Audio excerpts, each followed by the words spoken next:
February 1945. The Atlantic Ocean. The cold came first as a whisper, then as a scream. Greta Hoffmann pressed her back against the metal wall of the cargo hold and felt the ice through her wool coat, felt it through her skin, felt it settling into her bones like something that planned to stay forever. Around her, 39 other women huddled in darkness so complete that breathing felt like the only proof they still existed. The Liberty ship pitched forward into another wave. Somewhere above them, the Atlantic roared. Down here, in a space designed for ammunition crates and tank parts, 40 German prisoners of war fought a quieter battle. The battle against cold that didn't care about surrender, about ideology, about which side had started the war, or which side would win it. Greta was 17 years old. Her blonde hair had been cut short like a boy's by a Belgian guard who'd said long hair was a luxury prisoners didn't deserve. Her hands, wrapped in gauze that had once been white, rested in her lap like two broken things she was carrying for someone else. This was day 3 of the crossing. Already her fingers had stopped hurting. That should have been a relief. Instead, it terrified her. She'd been a nursing student in Hamburg before the war turned her city into a geography of craters and rubble. 2 years of training before the university became a casualty clearing station, before her textbooks were replaced by bodies that arrived faster than anyone could save them. She knew what it meant when frostbitten tissue stopped sending pain signals to the brain. It meant the nerves were dying. It meant the cells were freezing solid ice crystals, puncturing membranes, blood vessels constricting until nothing flowed anymore. It meant amputation if you were lucky, gangrene and sepsis if you weren't. In the absolute darkness, Greta lifted her hands and tried to wiggle her fingers. 3 on her left hand refused to respond. The right hand was better, but barely. She couldn't feel the gauze wrapping, couldn't feel her own skin underneath. Next to her, Helena Voss shifted position and coughed. The sound was wet, deep, the kind of cough that spoke of fluid in the lungs and futures measured in weeks instead of years. Helena was 40, old enough to be Greta's mother, thin enough that her bones seemed to be escaping through her skin. "How long?" Helena whispered in German. Her breath came out as visible frost. Greta didn't need to ask what she meant. How long until they reached America? How long until this metal tomb either opened or became permanent? The guard said 2 weeks, Greta answered. "We're 3 days in." 11 more days. Helena's laugh turned into another cough. "I won't make 11 days. Don't say that." "Why not?" "It's true. Look at us." Helena's hand found Greta's arm in the darkness. "We're not prisoners of war. We're inconvenient cargo." "They're not trying to keep us alive. They're just trying to avoid the paperwork of explaining our deaths." Greta wanted to argue, wanted to say that the Geneva Convention required humane treatment, that even enemies deserved basic dignity, that civilized nations didn't let people freeze to death in shipholds. But the words died in her throat, because Helena was right. The women had been captured in Belgium during the winter offensive. Wehrmacht communications staff, logistics clerks, medical auxiliaries like Greta, who'd been assigned to frontline aid stations when Germany ran out of men to send. They'd surrendered to American forces in January, been processed through a holding facility in Liège, then loaded onto trucks for transport to the coast. Nobody had explained where they were going. Nobody had asked if they needed warmer clothes, better boots, medical attention for injuries sustained during capture. They were simply moved from one location to another like furniture, like problems being relocated to someone else's jurisdiction. When the cargo ship's hold had opened in the port, Greta had seen the metal walls sweating with condensation that would freeze as soon as the ship left port. She'd seen the complete absence of heating vents, the lack of blankets, the single bucket in the corner that served as a latrine for 40 women. She'd looked at the American sailor supervising the loading and thought, this is a death sentence, but she'd climbed down the ladder anyway, because the alternative was refusing, and refusing meant being shot. The guard had been very clear about that. Now, 3 days into the Atlantic crossing, the temperature had dropped to something Greta couldn't even estimate. Below zero, certainly. Cold enough that the condensation on the walls had become sheets of ice. Cold enough that their breath froze on their lips. Cold enough that when the women on the outside of their huddle rotated to the center for warmth, they moved like machines whose joints needed oil. "Tell me about Hamburg," Helena said. "Before the bombs. I want to remember what Germany looked like when it was still Germany." Greta closed her eyes, though in this darkness it made no difference. There was a bakery on Mönckebergstrasse, Herr Richter's shop. He made apple strudel with cinnamon that you could smell from 2 blocks away. Every Sunday my father would take me and my sister Liesel there after church. We'd sit at the little table by the window and watch people walk past and eat strudel until our stomachs hurt. Your father, killed in 1943. American bomb hit his school during class. He was a teacher. 23 students died with him. Helena was quiet for a moment. "And your mother, your sister?" "I don't know." The words came out flat. "Last letter I got was 6 months ago. They were still in Hamburg then." "But the city—" Greta stopped, started again. "The Red Cross says 70% of Hamburg is destroyed. Entire neighborhoods just gone. People living in basements and bomb shelters. I don't know if they're alive or dead or somewhere in between." This was what the war had done. It had turned love into geography, family into unanswered questions, home into a word that no longer meant anything concrete. Helena's cough rattled through the darkness again. "I had 2 sons," she said quietly. "One died at Stalingrad, the other at Kursk. My husband disappeared in France. I don't know why I'm still alive. What's the point of surviving when everyone you loved is gone?" Greta had no answer for that. She'd asked herself the same question every morning for the past 2 years. The ship rolled through another wave. The women shifted as one organism, trying to maintain the precarious heat exchange that kept the center of their group from freezing, while the outer ring went slowly numb. Every 30 minutes they rotated. It was a system born of necessity, maintained by the unspoken understanding that survival was collective or it was nothing. On the second rotation, Greta moved to the center. The warmth was relative, barely noticeable, but after 30 minutes on the outside, it felt like standing next to a fire. She pressed between 2 other women, trying to absorb their body heat, trying to thaw fingers that no longer felt like they belonged to her. "How are your hands?" asked Margot, a logistics clerk from Munich, who'd been captured with a broken arm that nobody had bothered to set properly. "Cold," Greta said. Then, because lying seemed pointless, "I can't feel 3 fingers on my left hand. The others are, I don't know, not good." Margot's silence spoke volumes. They both knew what that meant. On the third night, Helena Voss stopped breathing. Greta was next to her when it happened. No dramatic final words, no gasping struggle. Just one breath, then another, then nothing. The absence was so quiet that Greta didn't notice for almost a minute. She'd been dozing, drifting in and out of something that wasn't quite sleep, but wasn't quite consciousness either, when she realized Helena's chest had stopped moving. "Helena," Greta whispered. She reached out, touched Helena's face. The skin was cold, but then again everyone's skin was cold. "Helena, wake up!" Nothing. Greta pressed her wrapped hands against Helena's neck, trying to find a pulse through the gauze. Her fingers were too numb to feel anything. She leaned down, put her ear to Helena's mouth, listening for breath. Silence. "No," Greta whispered. "No, please, not yet. We're almost there. Just hold on a little longer." But Helena was gone. Slipped away sometime in the previous hour, while Greta dozed beside her, while the ship cut through black water toward a destination Helena would never see. Greta sat back against the metal wall and felt something break inside her chest. Not grief exactly. Grief required energy she didn't have.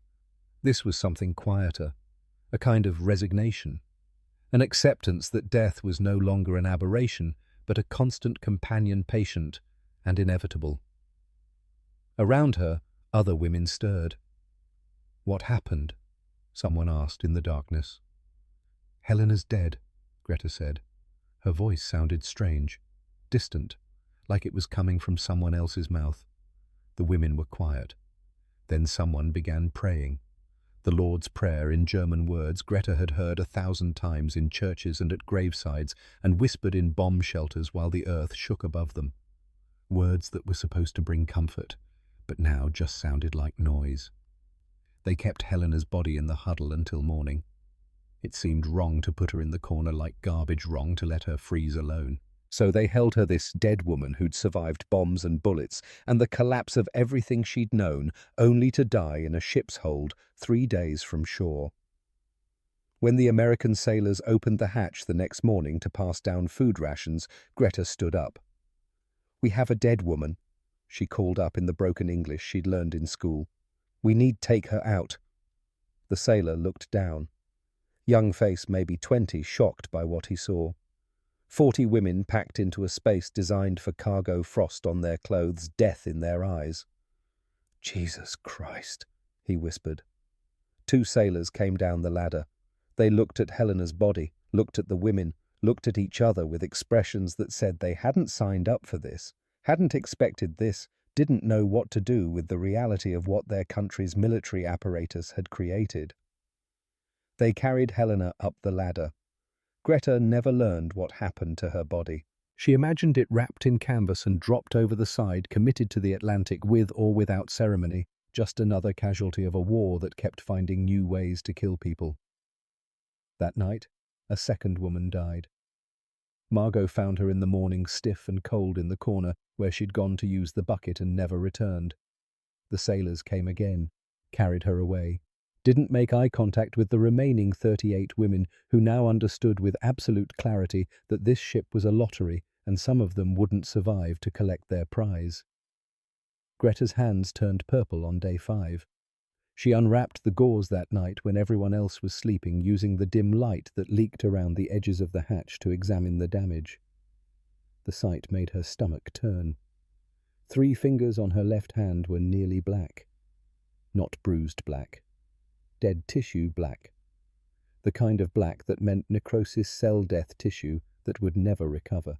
The other fingers were deep purple, swollen, the skin splitting in places from the expansion of frozen tissue. Her right hand was better, but only comparatively. The fingers were purple-grey, swollen tight, the nails turning dark underneath.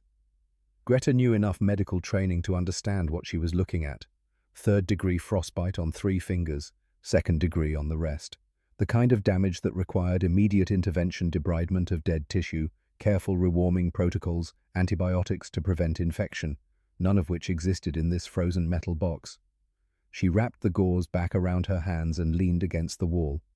Thought about her mother, wondered if Helga was still alive, if she was warm, if she was eating something other than the tree bark soup that had become standard ration in Hamburg's final year. Thought about her sister Liesel, 12 years old when Greta last saw her, probably taller, now probably thinner, probably learning to survive in ways no child should have to learn.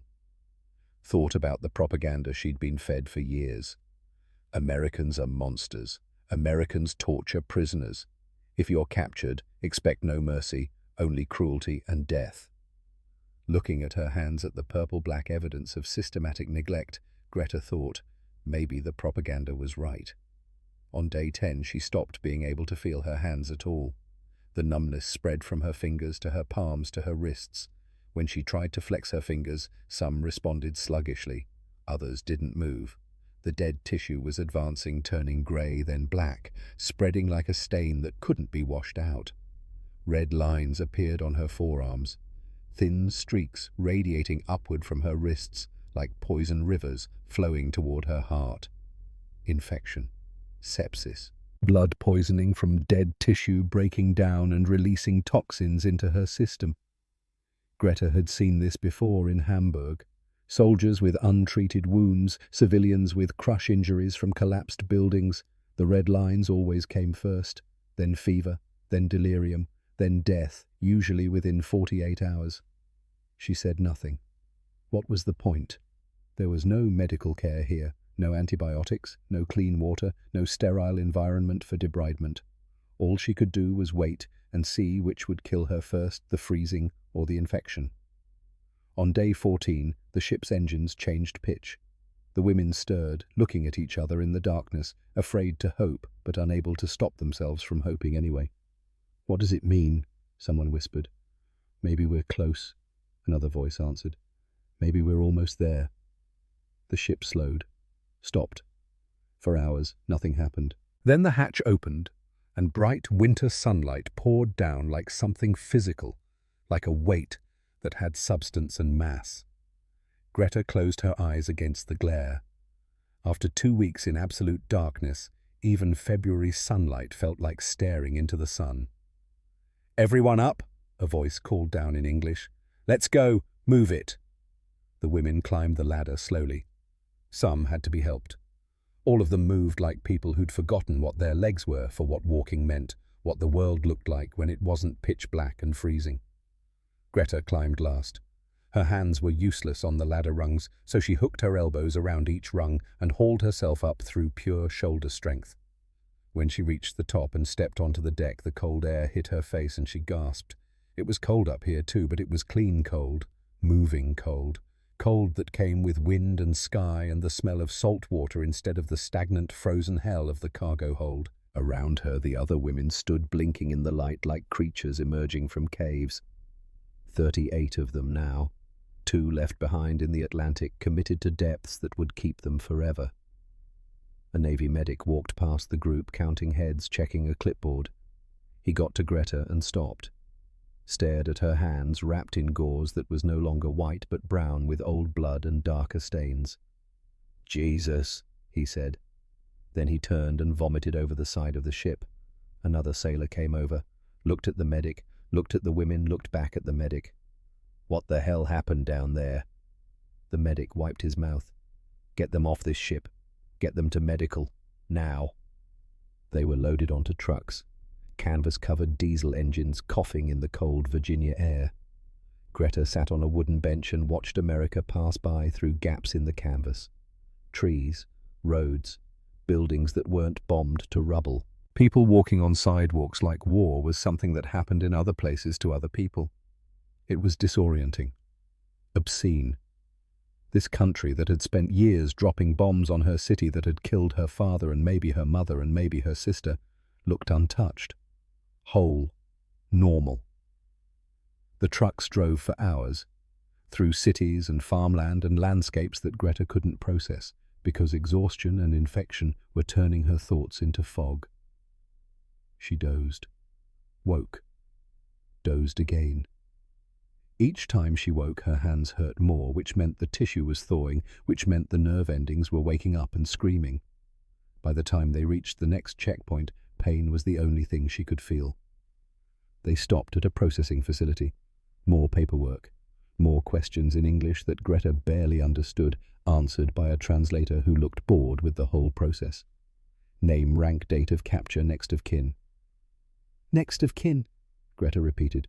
"I don't know if they're alive." The translator shrugged. "Just give us names." "Helga Hoffman, mother. Last known address, Hamburg." She paused. "Liesel Hoffman, sister. Same address. But the city is destroyed. I don't know where they are. I don't know if they survived."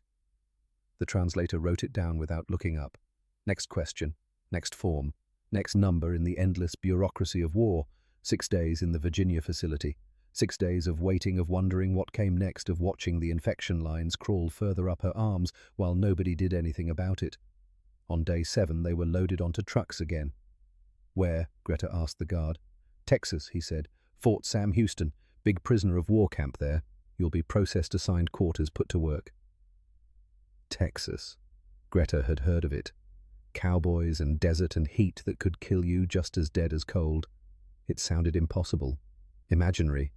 A place that existed in movies but not in the real world where she lived. The drive took 3 days. Greta's fever started on day 2. By day 3, she was shaking so hard her teeth rattled, sweating through her wool coat, despite the February chills, seeing things at the edges of her vision that disappeared when she turned to look at them.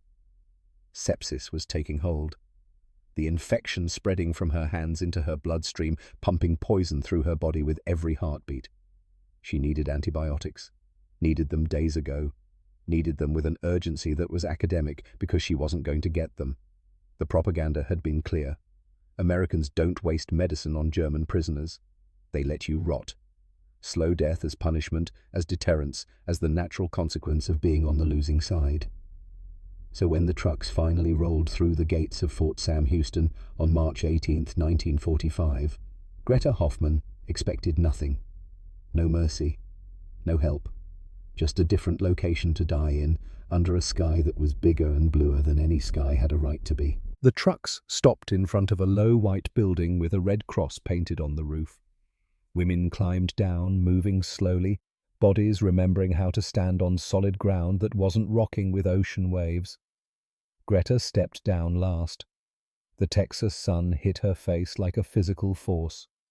Warm, impossibly warm after weeks of cold. The light was different here, sharper, the kind of light that made everything look too real, too present, too immediate. Her hands were throbbing now. Each heartbeat sent waves of pain up her arms. The gauze had stuck to the skin underneath dried blood and fluid, creating an adhesive that would tear tissue when removed. A sergeant with a clipboard called names. Greta stepped forward when she heard something approximating Hoffmann. The sergeant looked at her hands, looked at his clipboard like it might contain instructions for this situation. "Medical intake," he said finally, pointing to the white building. "That door. Go." Greta walked. Each step felt like wading through water. The building got closer, then she was at the door, then through it, then standing in a hallway that smelled like disinfectant and floor wax and something clean that she hadn't breathed in months. Fluorescent lights buzzed overhead. The brightness made her eyes water. Everything gleamed. White walls, white floor, white ceiling, sterile and spotless and completely alien to someone who'd spent the last 6 weeks in frozen darkness and diesel-scented truck beds. A nurse pointed her to an examination room. Greta sat in the chair and waited. The room was warm, actually warm. Heat coming from vents in the walls, controlled and steady, the kind of heat that didn't care about coal shortages or bombed-out infrastructure or the collapse of civilization. The door opened. A man entered. Older, maybe 50, grey hair thinning at the temples. He wore a white coat with captain's insignia on the shoulders. His eyes were tired in the way that suggested he'd seen too much and stopped being surprised by it. "I'm Captain Ashford," he said in English. Then, in careful German with a Boston accent, "I am doctor. I will examine you." Greta nodded. Words felt too heavy to lift. Ashford pulled up a stool and sat down so their eyes were level. He gestured to her hands. "May I see?" She extended them. The movement sent pain shooting up her arms. Ashford began unwrapping the gauze. It stuck. He pulled gently, but gentle wasn't enough. The fabric had adhered to dead tissue, and removing it meant tearing skin that was barely holding together. Greta made a sound. Not a scream, not a cry, just a small, trapped noise like air escaping through a crack. The gauze came away in pieces, layer after layer, outer layers stiff with dried blood, inner layers damp with seepage. Each piece that came free took bits of skin with it, exposing raw tissue underneath. Ashford stopped moving. He stared at what was underneath the gauze. Stared for 3 seconds, 4, 5. His face went through a series of expressions too fast for Greta to read. Then he turned toward the door and called out, "Brenner, I need you here, now." Footsteps in the hallway. The door opened again. A younger man entered, early 20s, tall and thin dark hair that looked like it had never been successfully combed. He wore the uniform of a private medic insignia on his sleeve. His hands moved with careful precision as he walked like someone who'd learned to be deliberate about every motion. He looked at Greta, looked at Ashford, looked at Greta's hands. "Jesus Christ," he whispered. The frostbite had progressed to 3rd-degree damage on 3 fingers of her left hand. 2nd-degree burns, because that's what extreme cold did. It burned, covered both palms. The tissue was necrotic in places, dead flesh turning purple and grey and black where cells had frozen solid and never recovered. Infection had set in. Red lines radiated from the wounds up her wrists like poison rivers flowing toward her heart. They'd darkened since Virginia become more pronounced, spreading with the efficiency of something that knew its job and was good at it. She should have been screaming.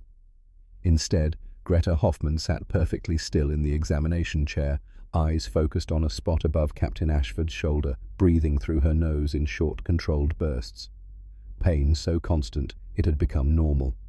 Background noise she'd learned to live with the way soldiers learn to sleep through artillery fire. The young medic Brenner had treated combat injuries before.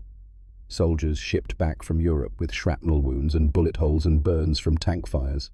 But those men had received immediate medical care, field hospitals and morphine and evacuation within hours. This girl had been left to rot for weeks, maybe months. The infection alone could kill her. Sepsis didn't care what uniform you wore. "How long has she been like this?" Brenner asked. Ashford checked the transport manifest. "Ship departed Belgium February 14th, arrived Virginia March 9th, sat in processing there for 6 days. That puts us at 5 weeks minimum since initial injury, possibly longer if it happened before embarkation. 5 weeks of dead tissue poisoning her bloodstream. 5 weeks of infection spreading. 5 weeks of pain that should have put her in shock." The paradox was obscene. America had spent billions of dollars developing medical technology to save its own soldiers. Sulfur drugs that fought infection. Blood plasma that prevented shock. Evacuation systems that moved wounded men from battlefield to surgery in under 12 hours. The U.S. Army Medical Corps had reduced the death rate from infected wounds to less than 4%, down from 30% in World War I. Penicillin was already being tested in military hospitals, showing results that seemed like miracles. And this girl had been left to die slowly in a ship's cargo hold because nobody considered her worth the cost of a blanket. "We need to debride immediately," Ashford said. "Remove all necrotic tissue before the infection reaches bone. If it's already in the bone—" He didn't finish the sentence. They both knew. Amputation. Possibly the whole hand. Possibly her life, if they were too late. Greta watched them talk. She understood none of the English words, but she understood medical tone. She'd heard doctors discuss whether a patient could be saved. The careful neutrality, the clinical distance, the unspoken calculations about resource allocation and probable outcomes. She'd expected this, not the discussion, the abandonment. In the Belgian holding facility, a guard had looked at her hands and laughed. "Americans won't waste medicine on German dogs," he'd said in crude German. "They'll let you rot." She'd believed him. Why wouldn't she? The propaganda had been clear. Americans were cruel, profit-driven, obsessed with revenge. They executed prisoners. They tortured captured soldiers. They had no honor, no mercy, no humanity. So when the ship locked her in darkness and cold for 3 weeks, it seemed like confirmation. When her fingers turned black and nobody came to help, it seemed like policy. When the pain became so intense she couldn't sleep, couldn't think, could only exist in a white-hot present tense of suffering, she'd accepted it as the price of being on the losing side. Now these American doctors were talking about saving her hand. It didn't make sense. Ashford was already moving to the next patient. 40 women to process, limited time, military efficiency. "Brenner, this is your case. Clean it thoroughly. Debride all dead tissue, and I mean all of it.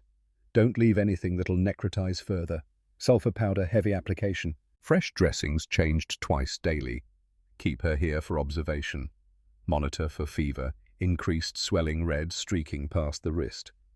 Any signs of sepsis, you call me immediately." "Understood." "Yes, sir."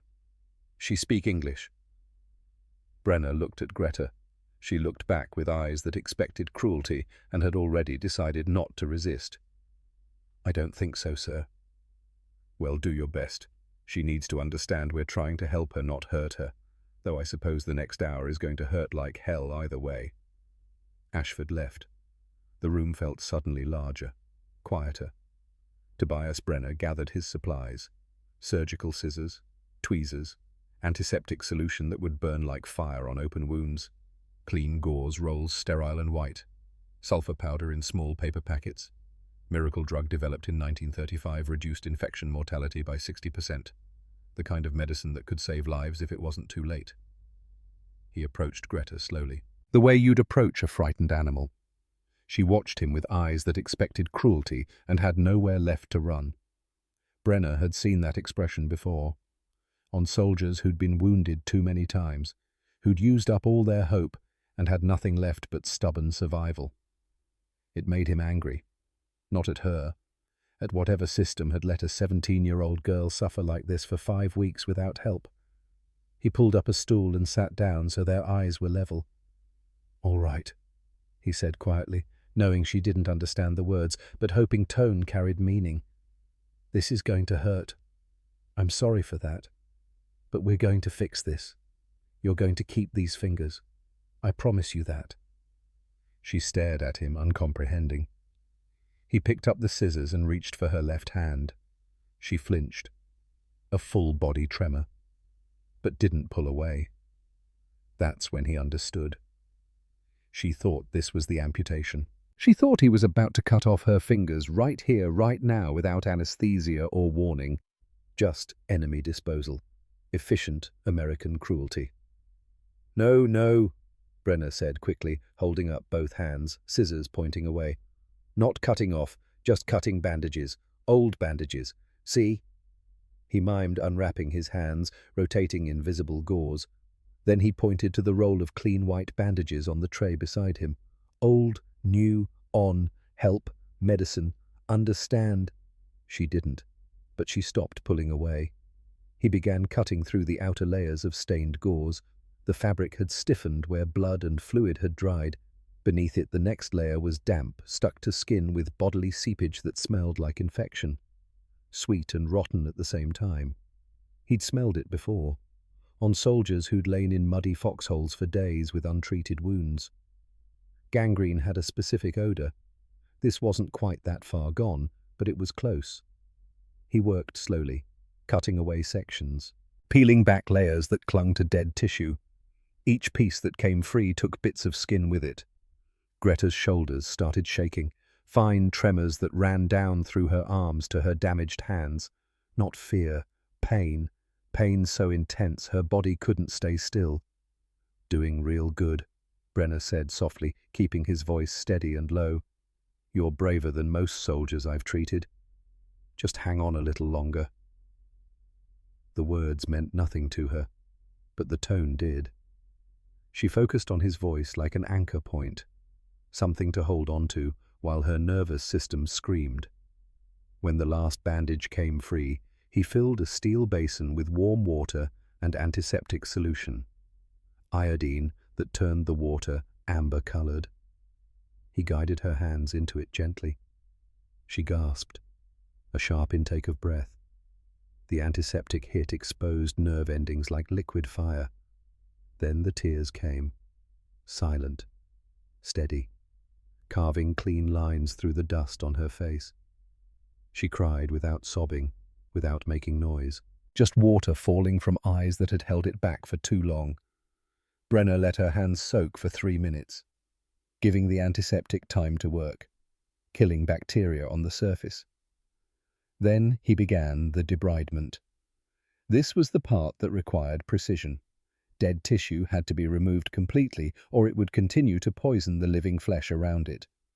But you couldn't cut too deep, couldn't damage healthy tissue that was trying to regenerate. It was delicate work, more art than science, learned through practice on hundreds of wounds. He used tweezers to lift away necrotic skin, surgical scissors to trim the edges. The dead tissue was grey-black firm, completely separated from living flesh underneath. The tissue beneath was different on each finger. The left index showed bone exposure in one small area, white and clean, where the dermis had burned away completely. The middle finger's damage stopped at the subcutaneous fat layer. The ring finger had survived with second-degree burns only. A map of damage, a geography of survival measured in millimeters. On her palms, the skin had split in several places. Frozen cracks that had never been cleaned properly, now filled with dried blood and infection. Greta shook harder. Her breathing came in short bursts through clenched teeth.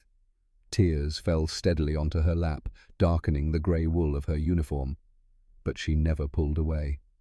Brenner kept talking. "You're going to be okay. These will heal up fine if we keep them clean. You've got good tissue underneath all this damage. See?" He pointed to a spot on her palm where pink, healthy skin was visible beneath the grey. "That right there, that's healing already. Your body's doing the work. We're just helping it along." She couldn't understand his words, but she looked where he pointed, saw the pink. Something flickered in her eyes. Maybe hope, maybe just exhaustion-induced confusion. The process took 43 minutes total. By the time he finished debriding the basin, water had turned dark with blood and dead tissue. Her hands looked worse than when he'd started. Raw, exposed, bleeding in places where he'd cut away the necrotic flesh. But they were clean, truly clean, for the first time in 5 weeks. He dried them carefully with sterile gauze, patting gently around the wounds. Then he opened the sulfur powder packets, 6 of them. More than standard protocol recommended, but he wanted saturation coverage. The white powder fell like snow onto raw flesh, coating every exposed surface. Military medical studies had shown sulfur drugs reduced infection rates by 64% when applied within 72 hours of injury. Applied 5 weeks late, the effectiveness dropped to maybe 30%. But 30% was better than 0. 30% meant the difference between keeping fingers and losing them. He began wrapping fresh bandages, starting at the fingertips of her left hand, working down each digit individually, then across the palm around the wrist, securing everything with careful tension, tight enough to protect, loose enough not to restrict blood flow, then the right hand, less damaged but still serious. The same methodical process. When he finished, both her hands were wrapped in clean white gauze that seemed to glow under the fluorescent lights. He held them gently, checking his work, making sure the bandages would hold. "There," he said. "That's better, isn't it?" Greta looked at her hands like she was seeing them for the first time, then at him, then back at her hands. Her lips moved, forming words in German he couldn't understand. "Warum hilfst du mir?" "Why are you helping me?" The confusion in her voice was clear. The disbelief. The question that didn't make sense in the world she'd been taught to expect, where enemies were enemies, where mercy was propaganda, where Americans were monsters who hurt German girls for sport. Brenner smiled. "You're going to be okay." Something shifted in her expression. The glass wall cracked, just slightly. Just enough to let a single impossible thought enter. Maybe they lied to us about everything. She stood slowly, testing her balance. The world tilted for a moment, then steadied. She looked at her hands one more time, white and clean and wrapped with care that seemed incomprehensible. Then she walked to the door, out into the hallway, into the bright Texas afternoon where the sun blazed overhead like something alive. Behind her, Tobias Brenner sat in the examination room and thought about that moment. The way she'd looked at him, like he'd just rewritten her entire understanding of the world.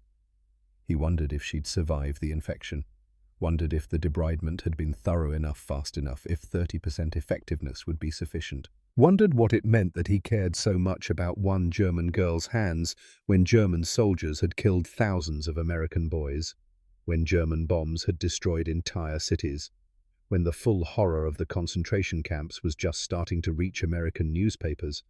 You couldn't ignore that. But you couldn't ignore the frostbite either. Pain was pain. Infection was infection. You treated the patient in front of you. That's what medics did. Outside, Greta Hoffmann stood in the Texas sun and held up her hands, white gauze brilliant against the blue sky. She flexed her fingers experimentally. Some responded, some didn't. But they were wrapped. They were clean. Someone had spent 43 minutes trying to save them. The propaganda had said Americans were cruel, that capture meant torture, That mercy was impossible from people who saw Germans as subhuman. But this man, this young American with careful hands and a soft voice, he'd just spent 43 minutes treating her like she mattered, like she was a person instead of an enemy. The question followed her across the parade ground, back to the barracks where 37 other women waited to learn their fate. What else had been a lie? The routine began the next morning at 800 hours. An MP escorted Greta from the women's detention compound across the parade ground. The Texas sun was already climbing, already hot even in March. The air tasted different here. Dust and something green she'd later learn was mesquite, something alive that didn't exist in the bombed-out ruins of Hamburg. Tobias Brenner was waiting in the same examination room, supplies already laid out on the metal tray. Basin, antiseptic, fresh gauze rolls stacked in neat white cylinders, sulfur powder packets arranged in a precise line. He looked up when she entered, gestured to the chair by the window. She sat without being asked, extended her hands. The bandages were still clean, still white, though she'd been careful not to use them for anything. Had eaten breakfast with her wrists holding the spoon between both palms like a child learning to feed herself.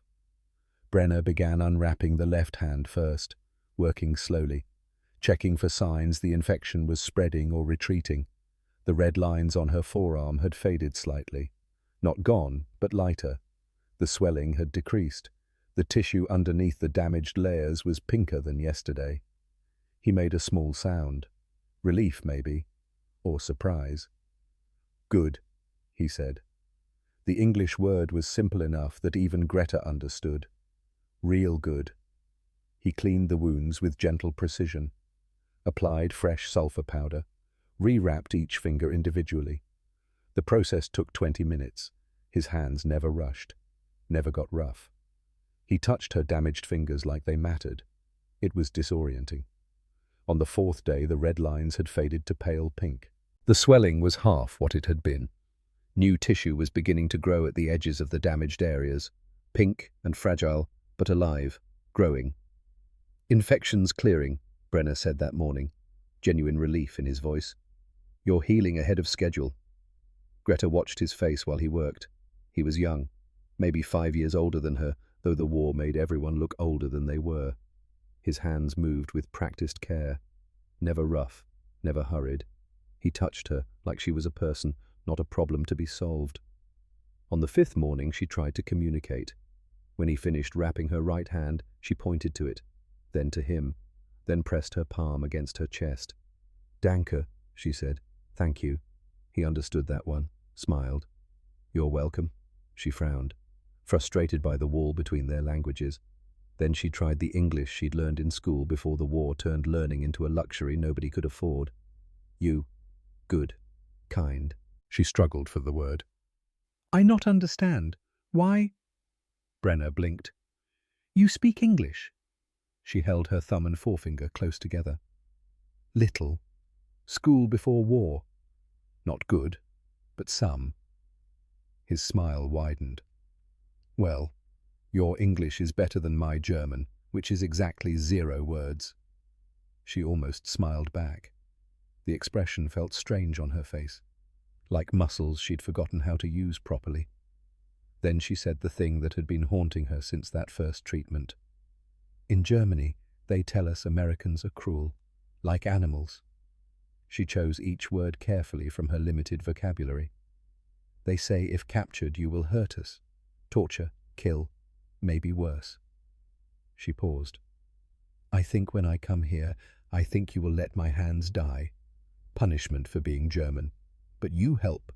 You use medicine. You are careful." She looked at him directly. "I do not understand why." Brenner stopped wrapping her hand. The question hung in the air between them. Honest. Direct. Cutting through all of the propaganda and political noise to something fundamental. He'd been asking himself similar questions.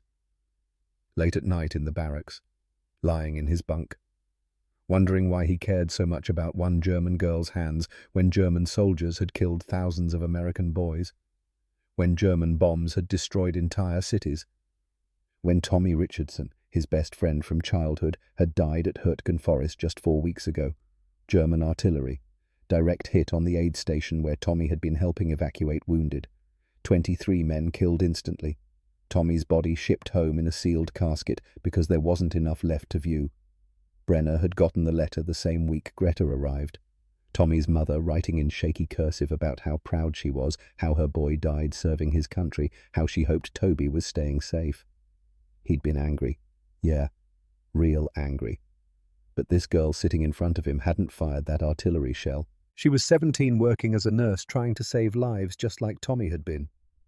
"You needed help," Brenner said finally. "That's what medics do. We help people who need it. Doesn't matter what uniform they wore or which side they fought on. Pain is pain. Infection is infection. You treat the patient in front of you." Greta was quiet for a long moment. Processing.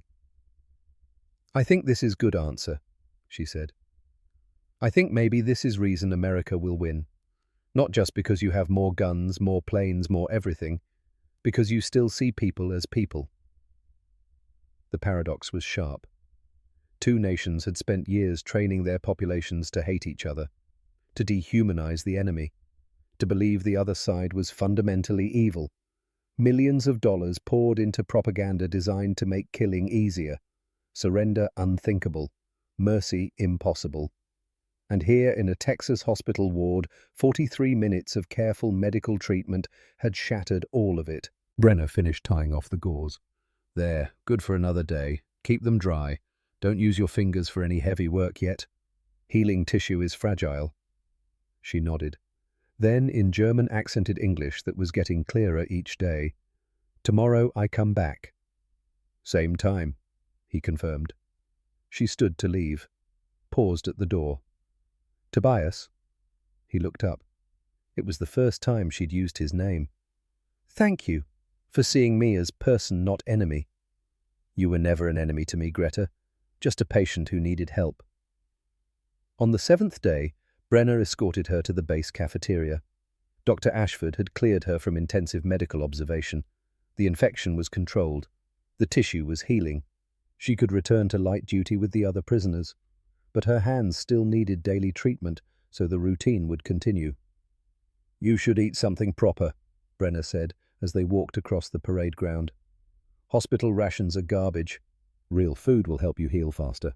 The cafeteria was a long building with windows that let in the brutal Texas light. The smell hit Greta 50 feet from the door. Salt, smoke, something cooking that made her stomach clench with hunger so intense it was painful. She stopped walking. Brenner looked back. "You okay?" She couldn't answer.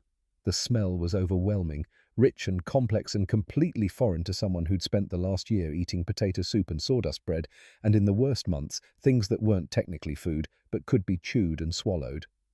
He guided her inside. The serving line stretched along one wall. Behind the counter, a massive Texan with a handlebar moustache and arms like tree trunks was piling food onto plates with the casual abundance of someone who'd never known scarcity. Big Tex Mackenzie, that's what the soldiers called him. Former ranch cook who'd enlisted at 45 and gotten assigned to base food service because the army needed his skills more in the kitchen than in combat. Tex looked up when Greta approached, saw her size, her thinness, the way her clothes hung on a frame that had forgotten what adequate calories felt like. "Well now," he drawled. His voice was deep, slow. Everything about it. Patient.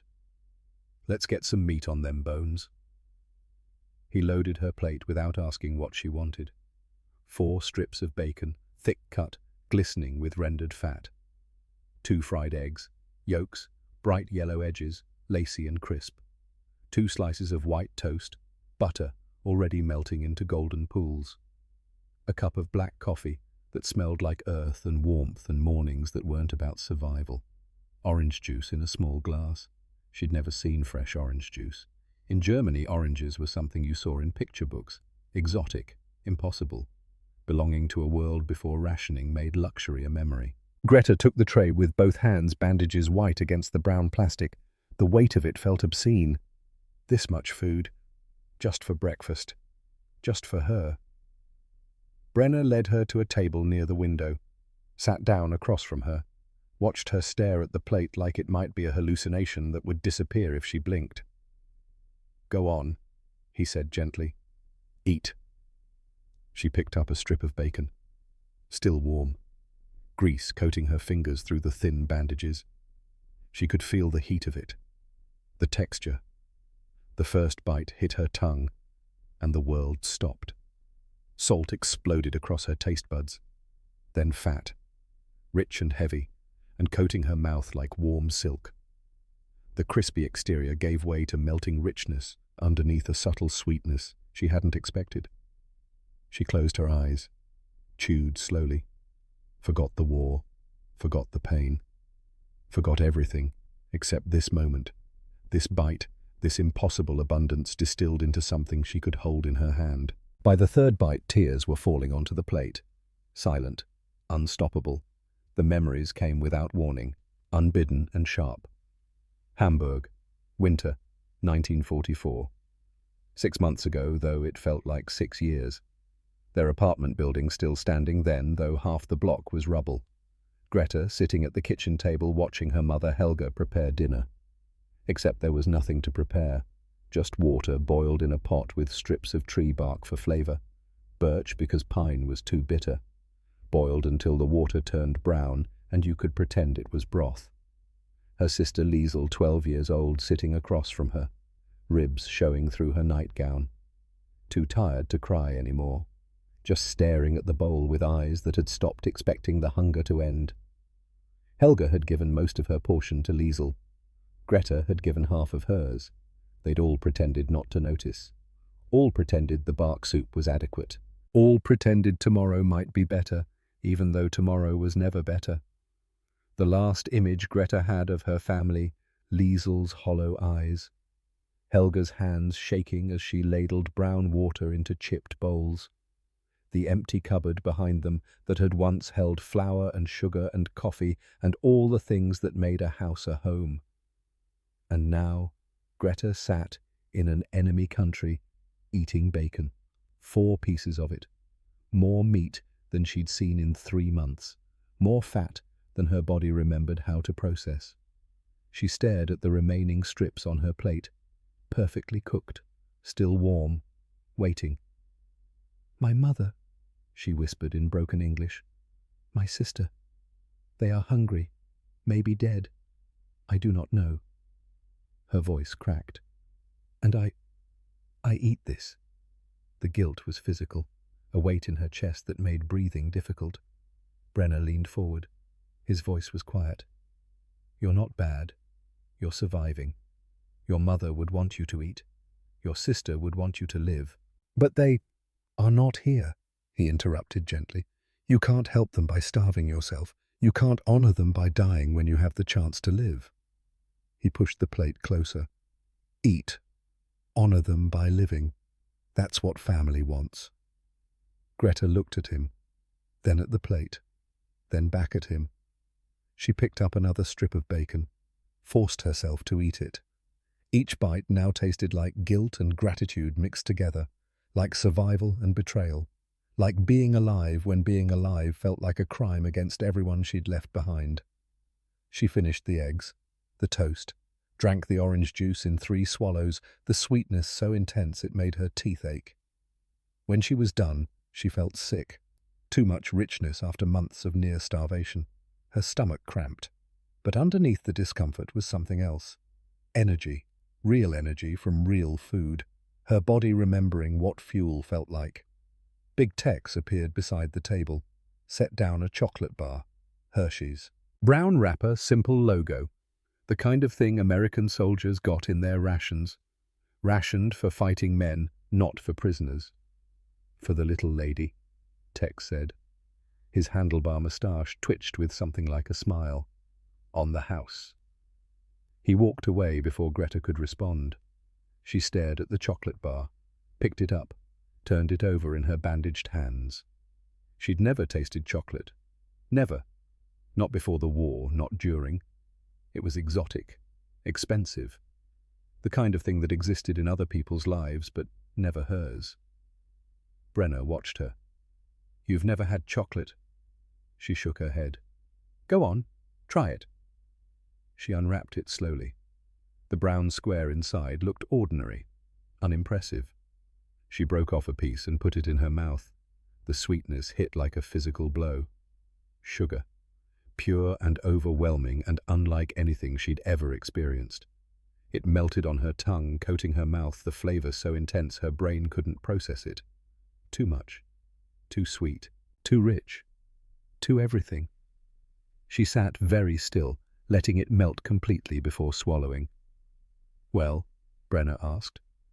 Greta looked at him, then at the chocolate, then at the empty plate that had held enough food for 3 people, then at the cafeteria around them where soldiers ate breakfast like it was normal, like abundance was ordinary, like food was something you could take for granted. "America is too much," she whispered. "Too much everything."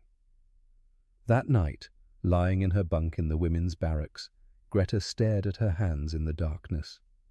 The bandages were white shadows in the dim light. Underneath, she could feel the tissue healing, new skin growing, cells dividing and multiplying and doing what living bodies did when finally given the chance. She thought about the bacon, the chocolate, the casual abundance of a country that had never been bombed, never been starved, never had to learn that tree bark could be boiled into something approximating broth. She thought about Tobias Brenner spending 43 minutes saving her hands when he had every reason to let her die. She thought about propaganda, about the things she'd been told. Americans are monsters. Americans are cruel. If captured, expect no mercy. Every word of it had been a lie. The question was, what else had they lied about? On the 9th day, everything changed. Greta woke at 2 in the morning.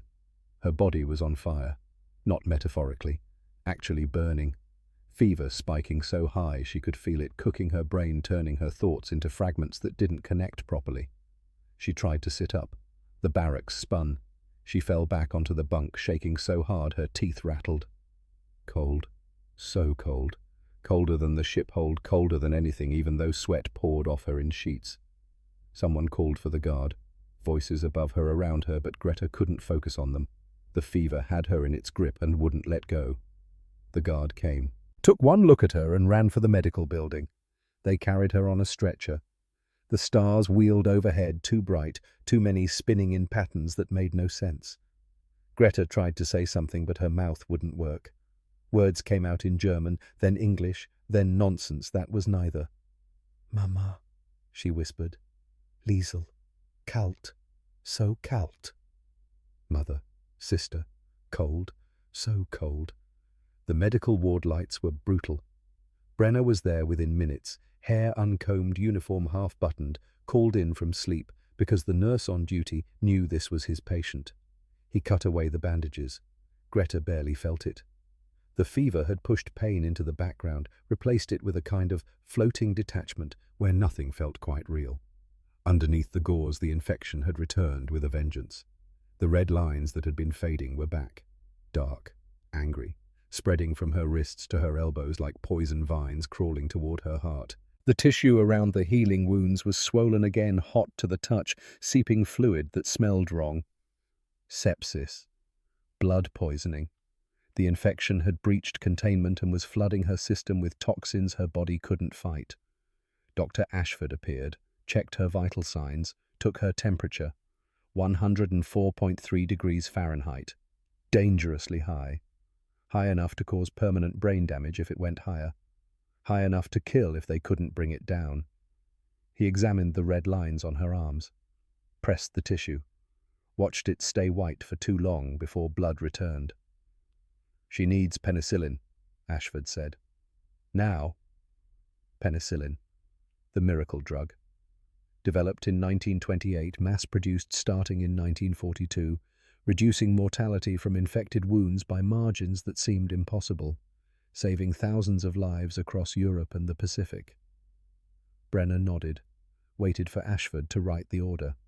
Ashford went to his office, came back 20 minutes later. His face was hard, set in lines that suggested he'd just had a conversation he didn't want to repeat. "Penicillin denied," he said. The words came out flat, professional.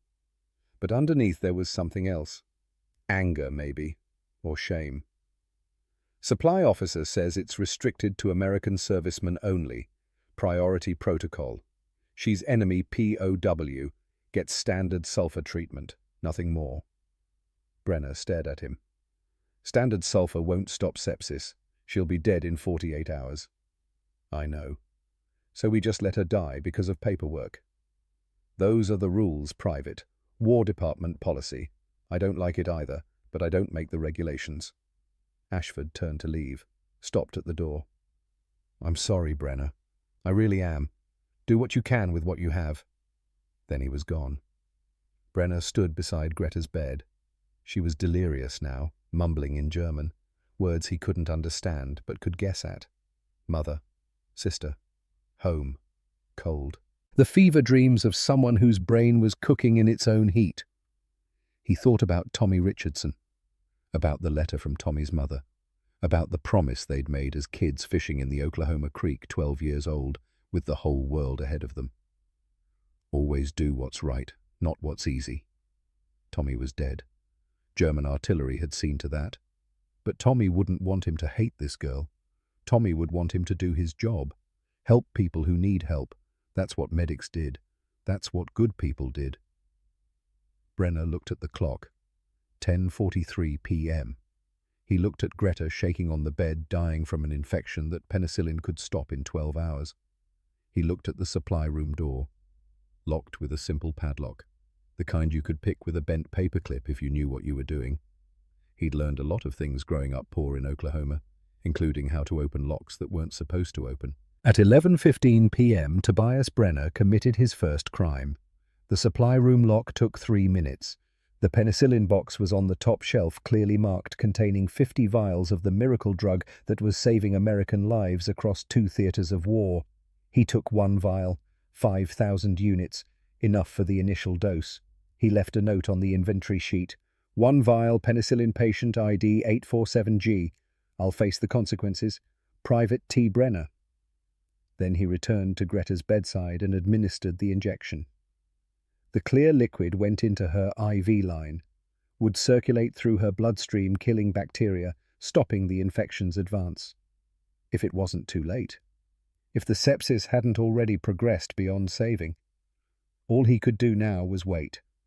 He pulled up a chair, sat beside her bed, watched her fever toss and mumble through the night, monitored her temperature every 30 minutes, watched the clock tick toward morning, and wondered if he'd just thrown away his career to save a girl who might die anyway. At 4:30 a.m. her temperature dropped to 103. At 6 a.m. 101.8. At 8 a.m. 100.1. The fever was breaking. By noon, Greta opened her eyes. Clear eyes. Focused eyes. Eyes that recognized where she was and who was sitting beside her bed. Tobias. Her voice was hoarse, weak, but present. Hey, he said, smiled. Welcome back. What happened? You got sick, real sick, but you're going to be okay now. She looked at her arms, the IV line, the fresh bandages on her hands. How? Before he could answer, Dr. Ashford walked in. He looked at Greta, checked her chart, checked the IV bag, looked at Brenner. Where did you get penicillin? I took it, sir, from supply. Court-martial me if you want, but she's alive. Ashford was quiet for 30 seconds. The silence stretched. Brenner prepared himself for whatever came next. Arrest, discharge, prison maybe. Then Ashford spoke. The supply officer reported 1 vial missing this morning. I told him it was my order. Emergency medical decision. There will be no court-martial, Private Brenner. He paused. You did what any good medic would do, but don't ever make me lie for you again. Yes, sir. Thank you, sir. Ashford moved toward the door, stopped, looked back. Tommy Richardson would be proud of you. Then he left. Brenner sat very still, processing. Ashford had known about Tommy. had known what it meant for Brenner to save a German girl 4 weeks after his best friend died from German artillery. And he'd covered for him anyway. Greta reached out with her bandaged hand, touched his arm. "You save me," she said quietly. "Again." "That's the job." "No." She shook her head. "You break rule for me. You risk punishment. This is not job. This is—" She searched for the word. "Kindness." Brenner looked at her hand on his arm. White gauze against olive-green uniform. Enemy and ally. Prisoner and medic. 2 people who should have been separated by walls of hate, but somehow weren't. "Get some rest," he said. "You need to heal." She nodded, closed her eyes, drifted back to sleep with the kind of peace that came from knowing you weren't dying anymore. Outside, the Texas sun climbed higher. The war continued in Europe and the Pacific. Men died. Cities burned. The machinery of violence ground forward with mechanical efficiency. But in one small hospital room in Fort Sam Houston, one choice had defeated the machinery. One decision to break rules in favor of saving life. One moment where kindness won over policy, over hate, over the bureaucracy of war. It wouldn't change the war's outcome, wouldn't bring Tommy back, wouldn't unburn the cities or resurrect the dead. But it changed everything for the 2 people in that room. And sometimes that was enough. May 8th, 1945. The radio announcement came at 900 hours. Static first, then a voice cutting through the crackle with words that would reshape the world. Germany had surrendered. Unconditional. Total. The regime had collapsed. Hitler was dead. Berlin had fallen. The war in Europe was over. Greta was working in the base laundry when the announcement crackled through the speakers mounted on the walls. She'd been assigned there after Dr. Ashford cleared her from daily medical treatment. Hands healed enough for light duty. The scars still pink but functional. All 10 fingers working. Tobias Brenner had kept his promise. The work was repetitive. Washing, drying, folding endless mountains of sheets and towels and uniforms, hot steam rising from industrial machines, the sharp smell of soap and bleach. Her hands still ached by the end of each shift, tendons remembering damage, but they worked. That was the miracle. They worked. The American women working in the laundry stopped immediately when the broadcast began. Someone turned up the volume. The announcer's voice filled the building, talking about victory, Allied triumph, the beginning of peace. Outside, Fort Sam Houston erupted. Servicemen shouting, trucks honking, someone firing shots into the air until an officer screamed at them to stop wasting ammunition. The sound of celebration, of relief, of men who'd thought they might die in Europe now realizing they'd live to go home. Inside the laundry, the 37 German women continued folding. Silence among them, heavy and complicated. Greta stood at her table, hands moving automatically through motions her muscles knew by memory. She stared at the white sheet she was folding and thought about Hamburg. Streets she'd walked as a child. Now rubble according to the reports that filtered through. The university where she'd studied nursing. The bakery on Munkebergstrasse where her father had bought apple strudel every Sunday. The apartment building where she'd grown up. All of it gone. Reduced to coordinates on a map of destruction. Her mother, Helga. Whereabouts unknown. Communication with Germany had been impossible for months. She could be alive. She could be dead. Greta had no way to know. Her sister Liesel, 12 years old when Greta last saw her. 14 now, probably, if she'd survived. If she hadn't starved or frozen or been killed in the bombings that had turned German cities into craters. The war was over. Germany had lost. The regime that had promised a 1,000-year Reich had lasted 12 years and left behind a continent of corpses and a civilization in ruins. And here Greta stood, alive, in Texas, hands healed, folding American Army sheets. She didn't know what to feel. Winifred "Winnie" O'Hare, the laundry supervisor, found her during the lunch break. Winnie was 56 years old, iron-grey hair pulled back in a tight bun, hands roughened by decades of work.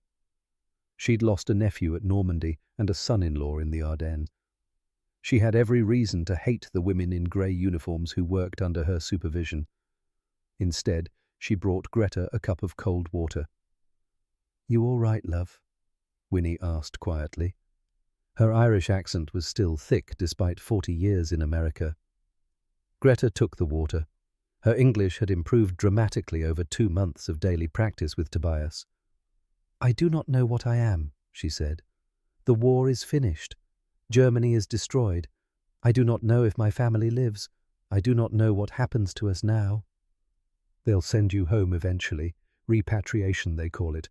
Process takes time, lots of paperwork, but you'll go back." "Back to what?" Greta's voice was flat. "There is nothing there. Cities are rubble. Economy is destroyed. Millions are dead. And we are the ones who lost, the ones who were wrong." Winnie was quiet for a moment. Then, "War doesn't last forever. Nothing does. You're young. You'll rebuild. People always rebuild." Greta looked at her hands. The scars were visible now without bandages. Pink lines across her palms. Darker patches on 3 fingers where the frostbite had gone deepest.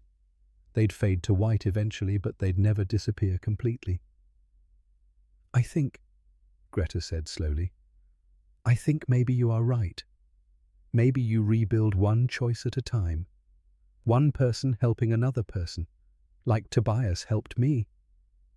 Winnie nodded. "That boy's got a good heart. Reminds me of my Patrick, God rest him. Seeing people as people instead of just enemies." That evening, Greta wrote her first letter to the Red Cross. Sitting on her bunk with a pencil and paper provided by the camp administration. The words came slowly, carefully in German that looked strange on the page after weeks of speaking mostly English. "My name is Greta Hoffmann. I am alive. I am searching for my mother Helga Hoffmann and my sister Liesel Hoffmann. Last known address, Hamburg, Mönckebergstrasse. Please help me find them." She stared at the words for a long time, then added one more line. "I am alive because an American chose to see me as human." She folded the letter, addressed the envelope, gave it to the mail officer the next morning with hands that no longer shook, hands that worked, hands that Tobias Brenner had spent 43 minutes saving when he had every reason to let them die. 2 weeks later, Tobias received reassignment orders. The war in the Pacific was still raging. Japan fought on despite Germany's collapse. Personnel were being redistributed. Medics sent to prepare for the anticipated invasion of the Japanese homeland, the invasion that would cost by military estimates 1 million American lives and 5 million Japanese. He was heading to California. Staging hospital in San Diego where they were training staff for casualties everyone expected. The casualties that would come when American soldiers hit Japanese beaches and fought their way inland through a population that had been taught surrender was worse than death. Greta saw him one last time near the base commissary. She was carrying a box of supplies, hands bare now, scars visible in the Texas sunlight. She set down the box when she saw him. "You are leaving," she said. Not a question. Somehow she knew. "Yeah, new orders. California. They need medics for—" He stopped. Didn't finish. For whatever comes next. For the invasion. For the killing that hadn't stopped just because Germany surrendered. She extended her right hand, the one that had been damaged worst, the one he'd thought might require amputation. Her grip was strong, steady. The scars rough under his palm, but the fingers worked. All of them worked. "Thank you, Tobias," she said, "for my hands, for showing me that not all Americans are what they told us." He shook her hand carefully, conscious of the healed tissue, the pink scars, the evidence of what she'd survived. "Good luck, Greta. I hope you get home safe. I hope you find your family. Good luck to you." She paused. "I hope you help many more people. I hope you live long life. You deserve that." They stood there for a moment.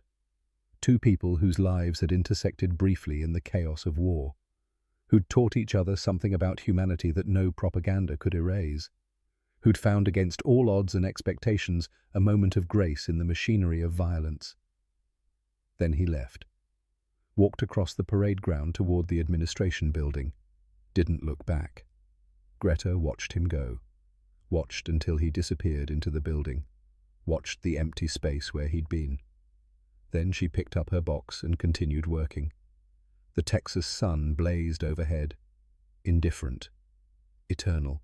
The same sun that shone on Hamburg's ruins, on Tokyo's cities, on graveyards, scattered across two hemispheres. She looked at her hands. The scars caught the light. Evidence, proof, permanent marks of what she'd survived and who'd helped her survive it. These scars would remind her forever. Enemies are not born, they are made by lies, and kindness can unmake them. Greta Hoffmann was repatriated to Germany in November 1945. The process took 6 months. Paperwork processed through military bureaucracy, security clearances, interviews with intelligence officers who asked careful questions about what she'd seen, what she'd known, what role she'd played in the regime's machinery. She was 17 years old, clearly not a war criminal, guilty of nothing more than being a nurse in the wrong uniform at the wrong time. They cleared her without incident. The transport ship that carried her back across the Atlantic had heat, blankets, hot food served twice daily, proper medical staff who checked on passengers and treated minor ailments and made sure nobody's hands turned black from cold. The crossing took 11 days. Nobody died. The ship docked in Hamburg on a grey morning in late November. Greta walked down the gangplank into a city she didn't recognize. The destruction was total. Not damaged, destroyed, gone. Entire neighborhoods reduced to rubble. Streets she'd walked as a child, now just cleared paths through debris. Buildings that had stood for 200 years now existed only in memory. People lived in basements and cellars, scavenging for food, burning furniture for warmth. British occupation forces maintained order with military efficiency, but the population was shell-shocked, traumatized, struggling to process what had happened. Greta found her mother alive in a village 30 kilometers outside the city. The reunion happened in a small room with cracked windows and a wood stove that barely heated the space. Helga Hoffmann had aged 20 years in 3. Grey hair, hollow cheeks, hands that shook when she reached for her daughter. But she was breathing, surviving, alive. They held each other and cried. No words, just tears, and the kind of relief that comes when you've spent months assuming the worst and suddenly discover you were wrong. "Liesel?" Greta asked when she could speak. Helga smiled. Actually smiled. "She's in England, Manchester. She married a British soldier, living there now, pregnant with her first child." Greta stared at her mother. Processing.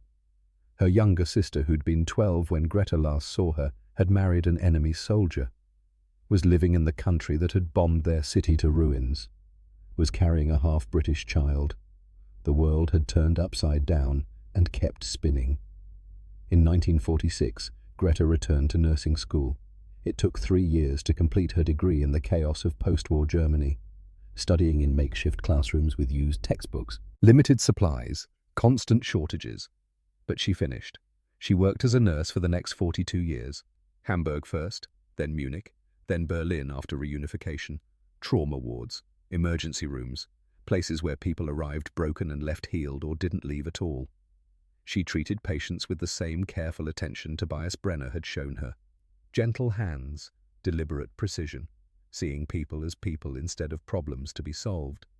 In 1952, she married Friedrich Weber, a teacher, 28 years old, quiet and intellectual and kind in ways that didn't require announcement.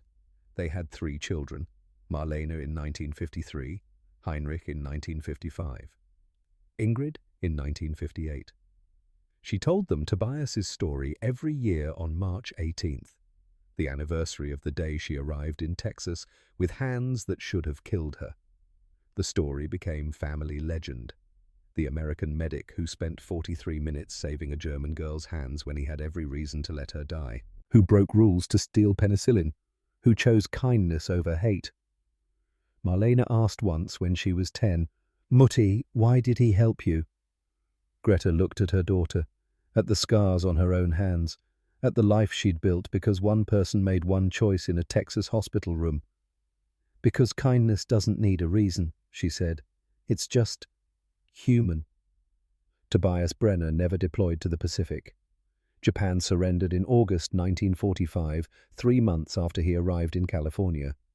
Atomic bombs ending the war before the anticipated invasion, before the 1,000,000 American casualties, before the 5 million Japanese deaths. Instead, he spent the next 33 years treating soldiers returning from both theaters.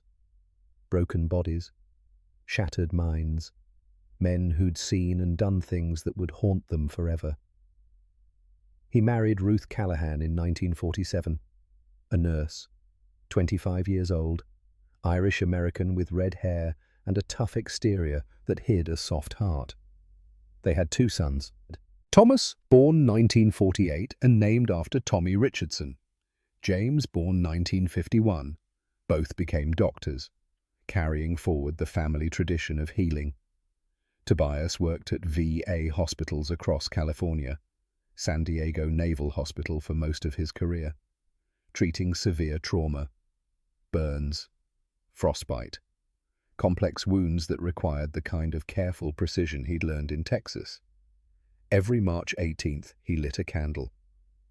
Ruth knew about Greta, about the 43 minutes, about the penicillin. She never asked questions, just let him have his private ritual, his moment of remembering. In 1978, approaching retirement, Tobias tried to find Greta. He wrote to the Red Cross, contacted military archives, searched through repatriation records, found her name, found notation, Munich area 1960s records. He sent a letter to the last known address. It came back 3 weeks later. Stamped, address unknown. The truth was cruel in its timing. Greta had moved to Berlin in 1975 for a new hospital position. The forwarding had expired. The letter arrived in Munich 3 weeks after she left, sat in a dead letter office for a month, then was returned to sender. They'd missed each other by weeks. Tobias never tried again. He told himself maybe she didn't want to be found. Maybe the war was trauma she'd rather forget. Maybe the memory should stay perfect instead of complicated by reality. But he thought about her, especially when treating severe injuries. He'd work with the same deliberate care he'd used that day in Texas. And he'd wonder if her hands had healed completely, if she'd found her family, if she'd lived a good life. He never knew. In 1996, Tobias Brenner died of a heart attack in his garden on a Sunday morning. 73 years old. Ruth was beside him. The death was quick, relatively painless. His last words were, "Ruth, tell the boys, decisions made in 1945 still matter." Then he was gone. Greta lived to see the Berlin Wall fall in 1989. She was 61 years old, standing in her living room in Berlin watching television as people danced in streets that had been divided for decades. The wall coming down piece by piece, families reuniting, a nation healing. She cried watching it, tears streaming down her face, thinking about all the walls that had existed in her lifetime. Walls of propaganda, walls of hate, walls between people who'd been taught to see each other as enemies instead of humans. Her grandchildren were there, 7 of them by then, ranging from 5 to 16 years old. They watched their Oma cry and didn't understand why she was smiling through the tears. "I lived through the worst of humanity," she told them. "Now I'm seeing the best. Never forget both are possible. Never forget individuals always have a choice." She told them about Tobias that night. The full story. The cargo hold. The black hands. The 43 minutes. The penicillin. The goodbye. Her granddaughter, Liesel, 16, and named after Greta's sister, asked, "Oma, did you ever try to find him?" Greta was quiet for a long time. "No," she said finally. "I was afraid.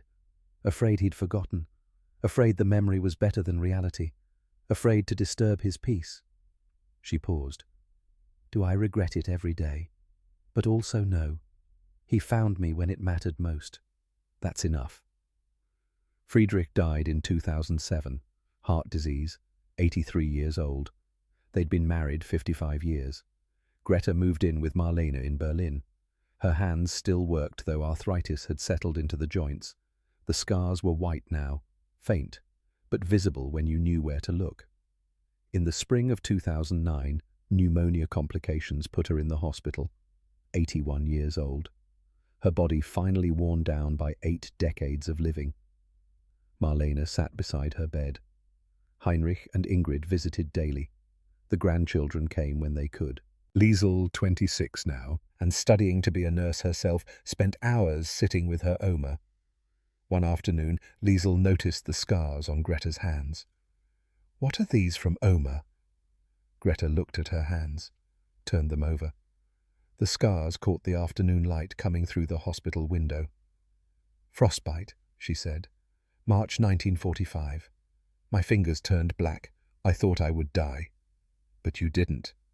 "No, because an American boy named Tobias spent 43 minutes saving them when he could have let me die." She told the story one more time. The cargo hold, the Atlantic crossing, the arrival in Texas, the debridement, the bacon breakfast and the guilt that came with it, the penicillin that Tobias stole, the goodbye. Liesel had tears in her eyes. "That's the most beautiful thing I've ever heard." "It's a true thing," Greta said. "Sometimes those are the same." She drifted in and out of consciousness over the next few days. Morphine making time soft, making the boundaries between past and present permeable. She saw faces. Her mother young again, standing in the Hamburg kitchen. Her sister Liesel, 12 years old, smiling. Friedrich on their wedding day. Her children as babies. She saw Tobias, young, 22 years old, sitting across from her in the examination room, his hands wrapping white bandages around her fingers, his voice saying, "You're going to be okay." On her last day, she had a moment of clarity. Marlene was there, holding her hand. The room was quiet, except for the machines monitoring vital signs that were slowly failing. Greta opened her eyes, focused on her daughter. Then she spoke, in English, for the first time in years. "Thank you, Tobias." Her voice was barely a whisper. "I was okay." Marlene looked confused. "Mutti, who is Tobias?" Greta smiled. "The boy who taught me kindness wins." Then she closed her eyes and didn't open them again. She died peacefully, surrounded by family. Hands folded on her chest, scars visible. 6 years later, in 2015, Marlene was organizing her mother's belongings. She found old documents in a box under the bed. Red Cross repatriation papers from 1945. Medical treatment logs. A form labeled Fort Sam Houston Medical Corps Patient Treatment Record. Provider private. Tobias Brenner.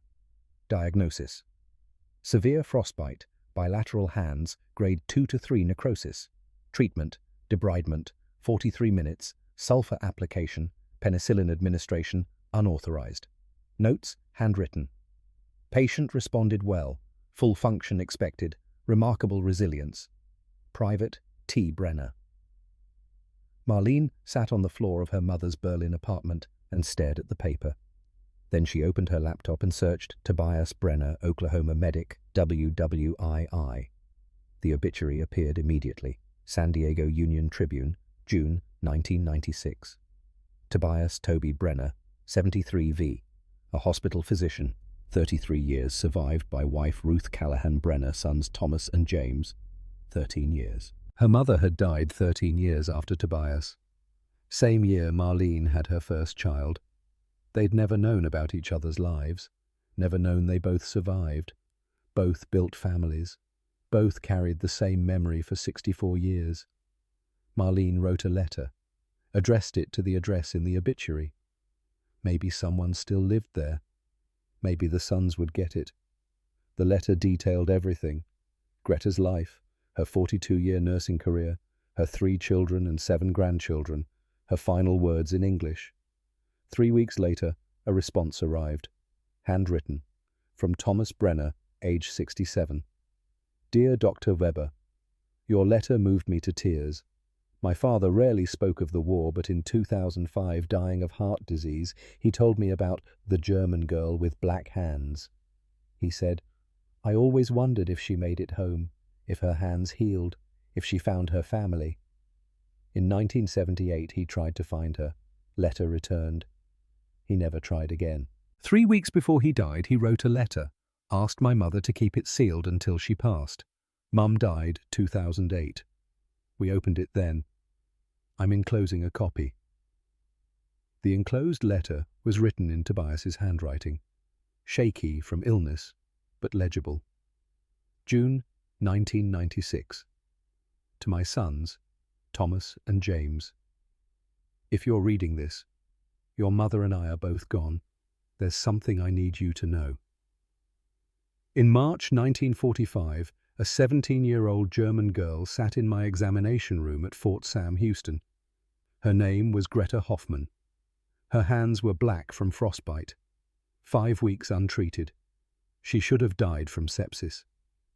I spent 43 minutes removing dead tissue. I stole penicillin to save her. I broke regulations because it was right. I never learned if she survived. I tried to find her once, failed. But saving her hands was the proudest thing I ever did in my life. More than 33 years at the VA, more than any medal, more than anything. Because in that moment, I chose to see a human being, not an enemy. I chose kindness over hate. I chose life over indifference. If you ever meet anyone who knew Greta Hoffman from Fort Sam Houston, 1945, tell them I never forgot. Tell them I hope she lived a long, good life. Tell them I hope her hands healed completely. Tell them saving her was an honor. Tell them that choice ripples forward endless. That was mine. Your father, Tobias Toby Brenner. Marlene read the letter 3 times. Then she booked a flight to San Diego. In the spring of 2016, she met Thomas and James Brenner. Ruth was still alive at 95, frail but sharp-minded, living with Thomas. They visited Tobias's grave together at Mountain View Cemetery. Marlene placed flowers on the headstone, read Greta's last words aloud. He wondered his whole life, Thomas said, crying. Now I can tell him. She was okay. Ruth, 95 years old, with a strong Irish accent, spoke quietly. He lit a candle every March 18th for 51 years. Never told me why until 1995. Now I know. He was honoring her survival. They exchanged photographs. Tobias at 22, serious eyes, careful hands. Greta at 80, holding her great-grandchild, scars visible on her hands. Peaceful smile. 2 people who'd carried the same story for 64 years. Who'd both taught their children about choosing kindness. Who'd never known they'd both lived good lives. Long lives. Lives made possible by one 43-minute moment in a Texas examination room. 400,000 German POWs. Most received adequate treatment per Geneva Convention. Some, like Greta, received compassion. These quiet moments didn't win wars, but they rebuilt the peace. One person at a time. Berlin, 2024. Liesel Weber, 31 years old, works as a nurse at Charité Hospital. She treats a Syrian refugee child with severe frostbite from an alpine crossing. 8 years old, hands black, similar to her Oma's in 1945. Liesel thinks of the story, of Tobias Brenner, of 43 minutes that echoed across 80 years. She spends 40 minutes on gentle debridement, uses the same careful technique her Oma described, talks softly throughout, sees the child as human, not case number. The hands heal completely. San Diego, 2024. David Brenner, 38 years old. Tobias's grandson works as a trauma surgeon at Sharp Memorial Hospital.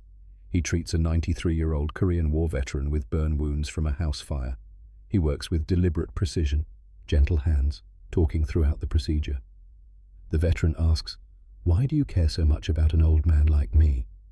David thinks of his grandfather's letter, the words he's read 100 times. "Every patient deserves your best," he says. "No exceptions." March 1945, Texas. 43 minutes that refuse to end. A girl's hands wrapped in pristine white bandages, skin healing underneath, a medic working gently, treating an enemy as human. In that exchange, propaganda shattered, walls crumbled, humanity won. Two people never met again, but they carried the truth forward into a broken world that desperately needed to remember kindness is always possible. Individuals can choose better than their circumstances demand, and that choice echoes across oceans, across decades, across generations, forever. The hands that healed in Texas in 1945 are still healing the world in 2024, one person at a time, one choice at a time, always.